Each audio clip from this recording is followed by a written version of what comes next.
நேயர்கள் அனைவருக்கும் அன்பான வணக்கம். இந்த வீடியோவில் தமிழ் மாதமான மாசி மாதத்திற்குண்டான பலன்கள் எல்லாம் நம்ம தெரிஞ்சுக்கலாம். மாசி மாதம் தமிழ் மாதத்தின் 11வது மாதமா இருக்கு.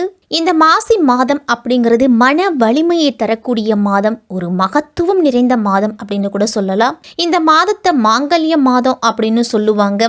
சிவனோடு சக்தி இணைந்து முழுமை பெறுவதால தன் கணவனின் நலனுக்காக பெண்கள் இந்த மாசி மாதத்துல தாலி கயிற்றின புதிதாக மாற்றிக்கொள்ளும் பழக்கத்தை ஏற்படுத்தி கொண்டாங்க.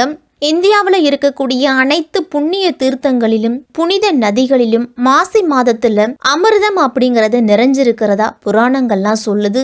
இதன் காரணமாக தான் இந்த மாதத்துல நீர்நிலைகள்ல புனித நீராடுவதை இந்துக்கள் வழக்கமா கொண்டிருக்காங்க. சிவனுக்குரிய மாதம் இந்த மாசி மாதம். மாசி மாதத்தன்று பார்வதி தேவி காலிந்தி நதியில தாமரை மலரில் அதுவும் வலம்புரி சங்கா தோன்றினாங்க அப்படின்னு புராணங்கள்லாம் சொல்லுது. சிவபெருமான் நிகழ்த்திய திருவிளையாடல்கள் ஏராளம் அப்படின்னு சொல்லலாம். அப்படி திருவிளையாடல்கள் பலவற்றை நிகழ்த்தியது எல்லாமே இந்த மாசி மாதத்தில் தான். இந்த மாசி மாதம் முழுவதுமே சிவபெருமான் வழிபாட்டுக்கு உரிய மாதம். அன்னதானத்தின் பெருமைகளை உணர்த்துவது இந்த மாசி மகம். எனவே இந்த மாசி மாதத்துல நம்மளால முடிஞ்ச அளவுக்கு அன்னதானம் செய்யறது நல்லது. அது மும்மடங்கு உங்களுக்கு பலனை கொடுக்கும்.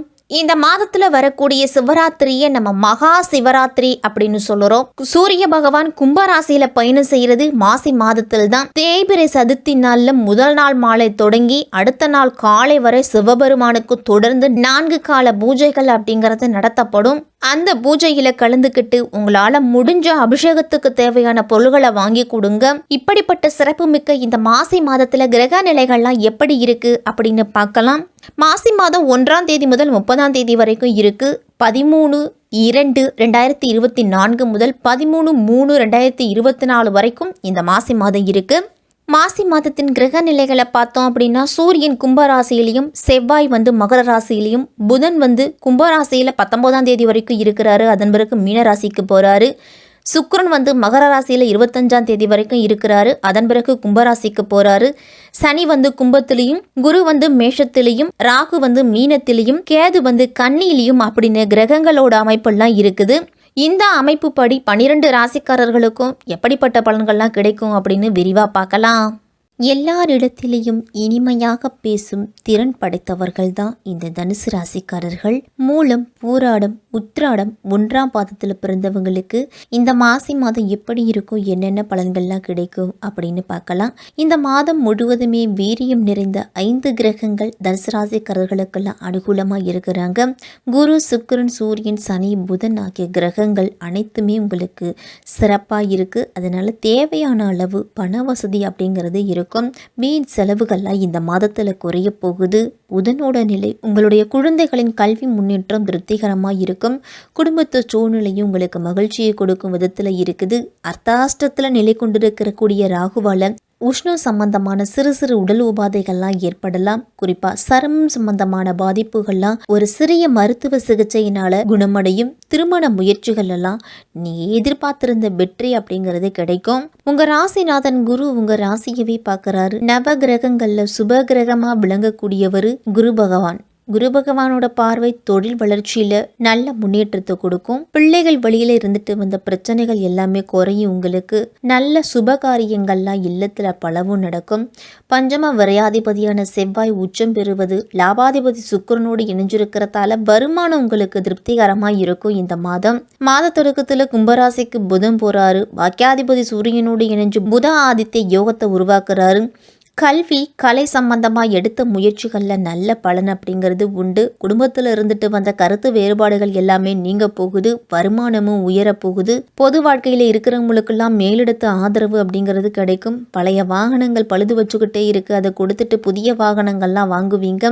தனஸ்தானத்தில் சஞ்சரிக்கும் சுக்கிரன், தனஸ்தானத்தில் சஞ்சரிக்கக்கூடிய சுக்கிரனால பொருளாதார நிலையும் உங்களுக்கு உயரப்போகுது. புதிய முயற்சிகள் எல்லாம் வெற்றி உண்டு. இடம், பூமி விற்பனையில் நீங்கள் எதிர்பார்த்ததை காட்டிலும் கூடுதல் லாபம் கிடைக்க போகுது அப்படின்னு சொல்லலாம். குடும்பத்தோடு ஆன்மீக தலங்கள், ஆன்மீக வழிபாடுலாம் நீங்கள் செய்துட்டு வருவீங்க. மாசி மாதத்தின் பிற்பகுதியில் மீனராசிக்கு புதன் போறாரு. அங்கு நீசமும் அடைகிறாரு. கேந்திராதிபத்திய தோஷம் பெற்ற கிரகம் நீசம் பெறுவது உங்களுக்கு யோகத்தை கொடுக்கும். கல்யாணம், காதுகுத்து, வளைகாப்பு போன்ற சுப நிகழ்ச்சிகள் இருந்துட்டு வந்த தடைகள் எல்லாமே நீங்கி சுபகாரியங்கள்லாம் இல்லத்தில் நடக்கும். புதிய முயற்சிகளுக்கு நண்பர்கள் உறுதுணையாக இருப்பாங்க. இந்த மாத தொடக்கத்தில் சூரியன் சனி சேர்க்கை இருக்குது. 7.5 சனி விலகி சனி பலம்பட்டு இருக்கிறதால கவலைப்பட தேவையில்லை. பாக்கியஸ்தானாதிபதி சூரியனோடு இணைந்து செஞ்சரிக்க இந்த நேரத்தில் நல்ல வாய்ப்புகள்லாம் கிடைக்கும். தொழில் வியாபாரத்தில் இருந்துட்டு வந்த மந்த நிலை எல்லாமே மாறப்போகுது. குடும்ப உறுப்பினர்களை முடிஞ்ச வரைக்கும் அனுசரித்து செல்வதன் மூலம் நல்லது நடக்கும். உடன்பிறப்புகளோட இல்லங்களில் நடைபெறும் சுப நிகழ்ச்சிகள்லாம் முன்னாடி நின்று நடத்தி வைப்பீங்க.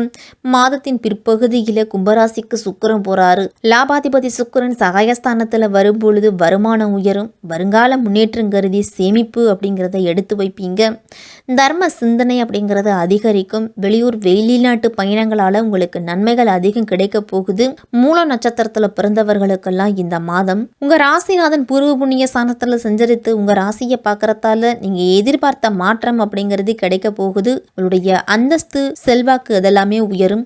தெய்வ அருள் அப்படிங்கிறது முழுமையா உங்களுக்கு கிடைக்கும். லாபஸ்தானத்திற்கு குரு பகவானோட பார்வை பதிவதால வருமானத்துல இருந்த நெருக்கடி நிலை எல்லாமே விலகி எதிர்பார்த்த வருமானம் அப்படிங்கிறது உண்டாகும். உத்தியோகத்துல இருந்துட்டு வந்த பிரச்சனைகள் எல்லாமே முடிவுக்கு வரும். புதிய தொழில் தொடங்கும் எண்ணம் நிறைவேறும். உங்களுக்கு ஒரு சிலருக்கெல்லாம் எதிர்பார்த்த இடமாற்றம் பதவி உயர்வுலாம் உண்டு. குடும்பத்தில் இருந்து வந்த பிரச்சனைகள் எல்லாமே விலகும். பெண்களுக்கெல்லாம் இது ஒரு யோகமான மாதம். பொன் பொருள் சேர்க்கையெல்லாம் கிடைக்கும். திருமண வயதில் இருக்கக்கூடிய பெண்களுக்கெல்லாம் திருமண யோகம் கைகூடி வரும். குழந்தை பாக்கியத்துக்காக காத்திருந்தவர்களுக்கு குழந்தை பாக்கியம் உண்டு. இந்த மாதத்துல பணிபுரியும் இடத்துலலாம் உங்களுடைய செல்வாக்கு உயரும். பூராட நட்சத்திரத்துல பிறந்தவங்களுக்கெல்லாம் அறிவாற்றலையும் அந்தஸ்தையும் வழங்கக்கூடியவர் குரு பகவான். அதிர்ஷ்டக்காரகனான சுக்கிரனுடைய அம்சத்தில் நீங்கள் பிறந்திருப்பீங்க. உங்களுடைய தெளிவான சிந்தனை அப்படிங்கிறது சிறப்பாகவே இருக்கும். எந்த சூழ்நிலையிலையும் யோசிக்காமல் நீங்கள் ஈடுபட மாட்டீங்க. இந்த மாதத்தில் ராசிக்கு 3ஆம் இடத்துல ராஜகிரகமான சூரியனும் கர்மகாரகனான சனி பகவானும் சஞ்சரிக்கிறாங்க. இதுவரைக்கும் உங்களுக்கு இருந்த சங்கடங்கள் எல்லாமே விலக போகுது. சமுதாயத்தில் மதிப்பும் மரியாதையும் உயரும். அரசு வழியில் உங்களுக்கு நல்ல ஆதாயம் அப்படிங்கிறது உண்டு.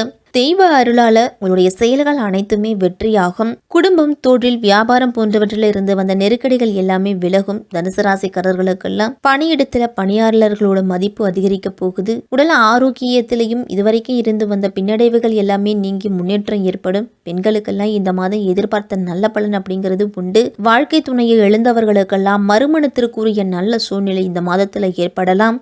வேலை தேடிக்கிட்டு இருக்கிறவங்களுக்கு எதிர்பார்த்த நல்ல தகவல் அப்படிங்கிறது இந்த மாதத்தில் கிடைக்கும். உத்திராடம் 1ஆம் பாதத்தில் பிறந்தவர்களுக்கெல்லாம் ஞானக்காரகனான குரு, ஆற்றல் காரகனான சூரியன் அம்சத்தில் பிறந்திருப்பீங்க. அறிவாற்றலோடு எந்த ஒன்றையும் செய்து முடிக்கும் தைரியமும் துணிச்சலும் உங்களுக்கு இருக்கும். எந்த செயலாக இருந்தாலும் அதை திட்டமிட்டு செயல்படுத்தக்கூடியவர்கள். உங்களுடைய ராசிநாதன் 3ஆம் இடத்தில் சஞ்சரிக்கிறதால உங்களுடைய முயற்சிகள் அனைத்தும் வெற்றியுள் உண்டு. நினைத்ததை சாதித்து முடிக்கக்கூடிய ஆற்றல் அப்படிங்கிறது பிறக்கும். அரசு வழியில் மேற்கொண்ட முயற்சிகளில் இந்த மாதத்தில் வெற்றி அப்படிங்கிறது கிடைக்கும். உத்தியோகத்தில் ஏற்பட்ட பிரச்சனைகள் எல்லாமே விலகும். வம்பு வழக்குகள்லாம் உங்களுக்கு சாதகமாக முடியும். சொத்து விவகாரத்தில் ஏற்பட்ட பிரச்சனைகள் எல்லாமே முடிவுக்கு வரப்போகுது. 3ஆம் இடத்துல சனி சஞ்சரிக்கிறதால அரசியல்வாதிகள்லாம் வாக்குல நிதானத்தை கடைபிடிக்கணும். சிலருக்கு புதிய பதவிகள்லாம் வந்து சேரும். மக்களுடைய செல்வாக்கும் உங்களுக்கு உண்டு. குரு பகவானோட பார்வை ராசிக்கு 2ஆம் இடத்துல இருக்கிறதால குடும்பம், வாழ்க்கை, தொழில் எல்லாம் உங்களுடைய எதிர்பார்ப்பு அனைத்தும் நிறைவேறும். அரசு பணியில் இருக்கிறவங்களுக்கெல்லாம் நெருக்கடி அப்படிங்கிறது இருந்துக்கிட்டே இருக்கும். வேலை பளுவும் அதிகரிச்சுட்டு இருந்திருக்கும். இனிமேல் அது படிப்படியாக குறையும். உங்களுக்கு மாணவர்கள்லாம் கல்வியில் கூடுதல் கவனத்தை செலுத்தி படிக்கணும். அப்போதான் மதிப்பெண் அப்படிங்கிறதே கிடைக்கும். மாணவர்கள்லாம் கூடா நட்பு கேடாய் விளையும் அப்படிங்கிறத கருத்தில் கொண்டு கெட்ட நண்பர்களின் சகவாசத்தை விட்டு ஒழிச்சிட்டு நல்ல நண்பர்களை தேர்ந்தெடுத்து படிக்க ஆரம்பிக்கணும். இந்த மாதம் முழுவதுமே சனிக்கிழமை தோறும் பெருமாளை வணங்கி நிதிநிலையில் நல்ல முன்னேற்றத்தை பெறுங்க. அமாவாசை மற்றும் பௌர்ணமி நாட்களில் அன்னதானம் கொடுத்துவாங்க. காலையில் எழுந்து நீராடிட்டு உங்களுடைய குல தெய்வத்தை நினைச்சு இல்லத்து பூஜை அறையில் விளக்கேற்றிட்டு உங்களுடைய அன்றாட பணிகளை தொடங்குங்க. தனுசு ராசிக்காரர்களுக்கெல்லாம் மிக சிறப்பாக இருக்குது இந்த மாசி மாதம்.